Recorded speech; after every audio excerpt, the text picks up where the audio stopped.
इस वीडियो में हम देखने वाले हैं बिहार बोर्ड क्लास 8 ज्योग्राफी यानी हमारी दुनिया के पहला अध्याय जो है संसाधन। उस चैप्टर में जितने भी प्रश्न हैं सारे प्रश्नों को हम देखने वाले हैं, तो हमारे साथ जुड़े रहें।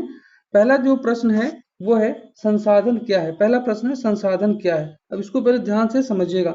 मानवीय आवश्यकताओं को पूरा करने वाले सभी जीव जंतु वस्तु एवं पदार्थ क्या कहलाते हैं? संसाधन कहलाते हैं। मानव की जितनी भी आवश्यकताएं हैं और उसका पूरा करने वाले जितने भी पदार्थ इस संसार में उपलब्ध है वो सब के सब क्या है? संसाधन है। संसाधन को कितने भागों में बांटा गया है? तो ध्यान रखिएगा, संसाधन को मुख्यतः 3 भागों में बांटा गया है। कितने भागों में बांटा गया है? 3 भागों में बांटा गया है। पहला बांटा गया प्राकृतिक संसाधन, दूसरा मानव संसाधन, तीसरा मानव निर्मित संसाधन के रूप में बांटा गया है। चलिए अगले प्रश्न को हम देखते हैं। प्रश्न संख्या 3 में है। प्रश्न संख्या 3 में कहता है प्राकृतिक संसाधन क्या है। इसके बारे में जानेंगे प्राकृतिक संसाधन क्या होता है। तो प्रकृति में पाए जाने वाले सभी जीव जंतु वस्तुएं एवं पदार्थ प्राकृतिक संसाधन कहलाते हैं। आपको इसको याद रखना है। अगर आपसे पूछा जाए प्राकृतिक संसाधन क्या है तो वैसे संसाधन जो प्रकृति में पाए जाते हैं प्राकृतिक संसाधन कहलाते हैं। फॉर एग्जाम्पल भूमि, मिट्टी, जल, छोटे बड़े जीव, वन, पवन, सूर्य का प्रकाश, समुद्री जल इत्यादि, ये सभी के सभी प्राकृतिक संसाधन के उदाहरण है। आपको इसको याद रखना है। चलिए फिर हम अगले प्रश्न की ओर बढ़ते हैं। अगला प्रश्न है प्रश्न संख्या 4। प्रश्न संख्या 4 को देखिएगा। प्रश्न संख्या 4 में कहता है कि प्राकृतिक संसाधनों के उदाहरणों को लिखिए। आपको प्राकृतिक संसाधन का उदाहरण पूछा गया है, इसको चलिए देखते हैं। प्राकृतिक संसाधन के निम्नलिखित उदाहरण, इसके बहुत सारे उदाहरण है। पहला है भूमि। भूमि खुद एक प्राकृतिक संसाधन है। इसके अंतर्गत आता है पर्वत, पठार, मैदान, मरुस्थल, दलदली क्षेत्र इसके अंतर्गत आता है। मिट्टी के अंतर्गत कौन कौन आता है? तो जलोढ़ आता है, लाल आता है और काली आता है। जल के अंतर्गत नदी, झील, तालाब, सागर, महासागर। ध्यान रखिए ये सब के सब प्राकृतिक संसाधन के उदाहरण है। वनस्पति के अंतर्गत कौन कौन आता है? घास, पेड़ पौधे एवं झाड़ियां आता है।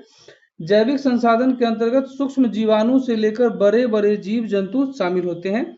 खनिज संसाधन में कौन कौन सा आता है? लौह अयस्क, तांबा, मैग्नीज, अभ्रक, कोयला, पेट्रोलियम, प्राकृतिक गैस इत्यादि शामिल है। चलिए हम अगले प्रश्न की ओर चलते हैं। अगला प्रश्न है प्रश्न संख्या 5। प्रश्न संख्या 5 को देखिए। 5 में कहता है कि मानव संसाधन क्या है। मानव एक ऐसा संसाधन है जो संसाधनों का निर्माण भी करता है और उपयोग दोनों करता है। मानव में संसाधनों के निर्माण एवं उपयोग की क्षमता उसके दिमाग एवं शारीरिक क्षमता तथा कौशल से विकसित होता है। मानव एक ऐसा संसाधन है जो संसाधनों को निर्माण भी करता है और उसका उपयोग भी करता है। अगला प्रश्न है प्रश्न संख्या 6। मानव निर्मित संसाधन क्या है। इसको समझिए कि मानव अपने श्रम से कई प्रकार की वस्तुओं का निर्माण प्राकृतिक वस्तुओं के स्वरूप एवं गुण में परिवर्तन लाकर करता है। ये मानव निर्मित संसाधन कहलाता है। एग्जाम्पल तो देखिए मकान मानव निर्मित संसाधन है। कार्यालय मानव निर्मित है। भवन, पंचायत भवन, विद्यालय भवन, हवाई अड्डा, रेल, सड़क इत्यादि, ये सब के सब क्या है? मानव निर्मित संसाधन है। अगले प्रश्न को हम देखते हैं। प्रश्न संख्या 7। प्रश्न संख्या 7 को देखिएगा। 7 में कहता है कि प्राकृतिक संसाधन को कितने भागों में बांटा गया है। आपको बताना है कि प्राकृतिक संसाधन को कितने भागों में बांटा गया है। आंसर है प्राकृतिक संसाधन को मुख्यतः 5 भागों में बांटा गया है। विकास एवं उपयोग की दृष्टि से, उत्पत्ति के आधार पर, उपलब्धता के आधार पर, वितरण के आधार पर और स्वामित्व के आधार पर। ये 5 प्रकार है जिनके आधार पर प्राकृतिक संसाधनों को बांटा गया है। अब एक एक करके हम सबको देखते हैं। अगला प्रश्न है प्रश्न संख्या 8। प्रश्न संख्या 8 को देखिए गया। 8 में कहता है उपयोग, विकास एवं उपयोग की दृष्टि से प्राकृतिक संसाधन को कितने भागों में बांटा गया है। तो विकास एवं उपयोग की दृष्टि से प्राकृतिक संसाधनों को 2 भागों में बांटा गया है, वास्तविक संसाधन और संभाव्य संसाधन।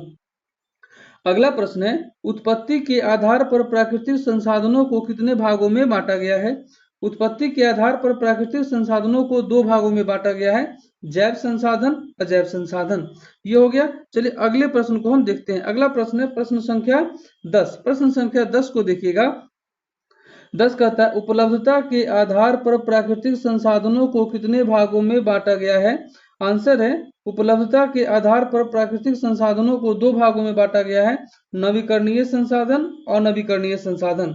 अगला प्रश्न है वितरण के आधार पर प्राकृतिक संसाधनों को कितने भागों में बांटा गया है?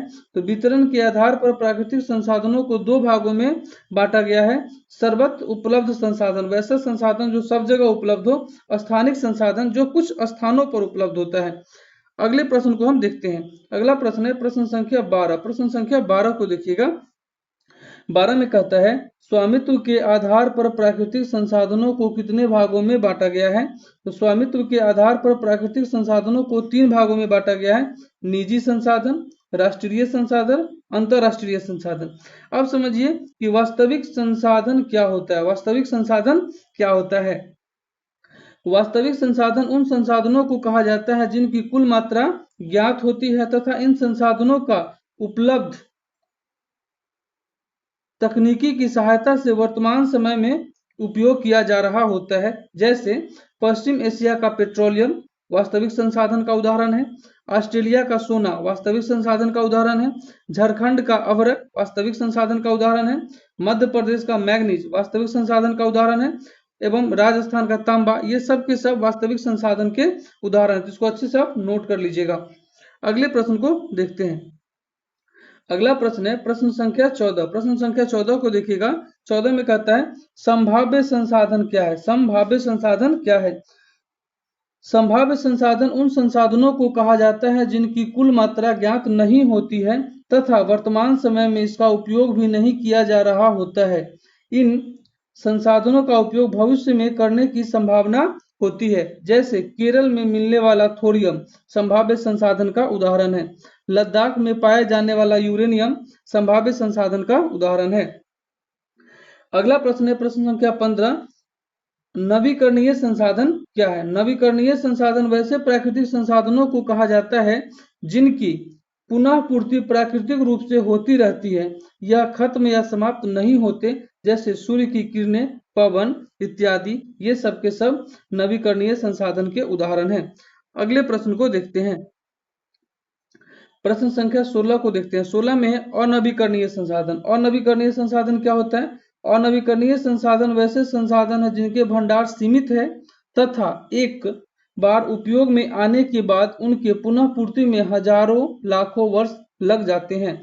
जैसे सभी प्रकार की खनिज, जितने भी खनिज है एक बार अगर वो खत्म हो गया तो उनको बनने में लाखों करोड़ों वर्ष लग जाता है। अगला है स्थानीय संसाधन क्या होता है? स्थानीय संसाधन के बारे में समझिए। वैसे संसाधन जो एक निश्चित स्थान पर ही पाए जाते हैं स्थानीय संसाधन कहलाते हैं। जैसे कोडरमा में पाया जाने वाला अभ्रक, जादूगोरा में मिलने वाला यूरेनियम, छोटा नागपुर क्षेत्र में पाए जाने वाला कोयला, ये सब के सब स्थानीय संसाधन के उदाहरण है। अगले प्रश्न को देखते हैं। प्रश्न संख्या 18। प्रश्न संख्या 18 में है राष्ट्रीय संसाधन क्या है? आपको ध्यान रखना है राष्ट्रीय संसाधन क्या है। राष्ट्रीय संसाधन क्या है? समुद्र तट से दूर 19.02 किलोमीटर क्षेत्र के अंदर पाए जाने वाले संसाधनों को राष्ट्रीय संसाधन कहा जाता है। नोट में है 200 किलोमीटर तक के क्षेत्र को राष्ट्रीय संपत्ति मानी जाती है। 200 किलो जीरो से लेकर 200 किलोमीटर का तक क्षेत्र जो होता है वो राष्ट्र की संपत्ति होती है। और राष्ट्रीय संसाधन क्या होता है? समुद्र तट से दूर 19.2 किलोमीटर क्षेत्र के अंदर पाए जाने वाले संसाधनों को राष्ट्रीय संसाधन कहा जाता है। अगला क्वेश्चन है अपवर्जक आर्थिक क्षेत्र क्या होता है? 19.2 किलोमीटर से 200 किलोमीटर तक का जो क्षेत्र होता है वह अपवर्जक आर्थिक क्षेत्र कहलाता है। अगला प्रश्न है प्रश्न संख्या 20 में है खुला महासागरीय क्षेत्र क्या है? 200 किलोमीटर से आगे स्थित क्षेत्र खुला महासागरीय क्षेत्र कहलाता है जिसे अंतरराष्ट्रीय संसाधन के अंतर्गत रखा जाता है। अगले प्रश्न को देखते हैं। अगला प्रश्न है प्रश्न संख्या 21। इसको देखिए। प्रश्न संख्या 21 में है सभी प्रकार के संसाधनों के वितरण में पृथ्वी पर असमानता क्यों पाया जाता है? ऐसा क्या कारण है कि किसी राज्य में बहुत सारे संसाधन होते हैं, किसी राज्य में नहीं होते?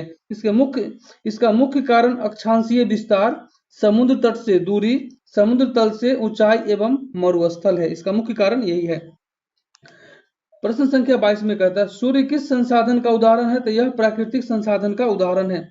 जल किस संसाधन का उदाहरण है? प्राकृतिक संसाधन का उदाहरण है। रेलवे किस संसाधन का उदाहरण है? तो मानव निर्मित संसाधन का उदाहरण है। अगले प्रश्न को देखते हैं। अगला प्रश्न है प्रश्न संख्या 25। प्रश्न संख्या 25 को देखिएगा। 25 में है विद्यालय किस संसाधन का उदाहरण है, तो मानव निर्मित संसाधन का उदाहरण है। अगला है तांबा किस संसाधन का उदाहरण है, तो प्राकृतिक संसाधन का उदाहरण है। प्रश्न संख्या 27 में कोयला किस संसाधन का उदाहरण है, तो यह प्राकृतिक संसाधन का उदाहरण है। 28 में है पेट्रोलियम किस संसाधन का उदाहरण है, तो ये प्राकृतिक संसाधन का उदाहरण है। काली मिट्टी किस संसाधन का उदाहरण है, तो प्राकृतिक संसाधन का उदाहरण है। अगले प्रश्न को देखते हैं, प्रश्न संख्या 30। प्रश्न संख्या 30 में है 30 में मैदान किस संसाधन का उदाहरण है, तो प्राकृतिक संसाधन का उदाहरण है। प्रश्न संख्या 31 में है पेड़ पौधे किस संसाधन के उदाहरण है, प्राकृतिक संसाधन के उदाहरण है। 32 में है प्राकृतिक गैस किस संसाधन के उदाहरण है, प्राकृतिक संसाधन के उदाहरण है। 33 में है हवाई अड्डा किस संसाधन के उदाहरण है, तो ये मानव निर्मित संसाधन के उदाहरण है।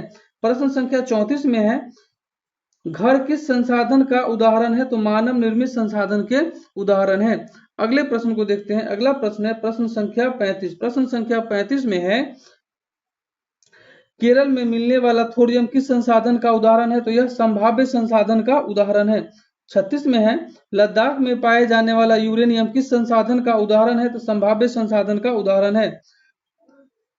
प्रश्न संख्या 37 में है पश्चिम एशिया का पेट्रोलियम किस संसाधन का उदाहरण है, तो वास्तविक संसाधन का उदाहरण है। प्रश्न संख्या 38 में है झारखंड का अवरह किस संसाधन का उदाहरण है, तो वास्तविक संसाधन का उदाहरण है। क्वेश्चन नंबर 39 में है मध्य प्रदेश का मैग्नीज किस संसाधन का उदाहरण है, तो वास्तविक संसाधन का उदाहरण। इसको आप अच्छे से इस प्रश्न को आप नोट कर लेंगे। अगले प्रश्न की ओर चलते हैं। अगला प्रश्न है प्रश्न संख्या 40, जो कि इस चैप्टर का, इस अध्याय का आखिरी प्रश्न है। राजस्थान का तांबा किस संसाधन का उदाहरण है, तो यह वास्तविक संसाधन का उदाहरण है। ध्यान रखिएगा, क्लास 8 ज्योग्राफी एक्सरसाइज 1 संसाधन में टोटल 1 से लेकर 40 तक जो भी महत्वपूर्ण प्रश्न थे, सारे प्रश्नों को आपको बता दिया गया है। आपको क्या करना है, इसको अच्छे से नोट्स बनाना है और इसको रेडी करना है, तैयार करना है। आज के लिए इतना ही। जय हिंद।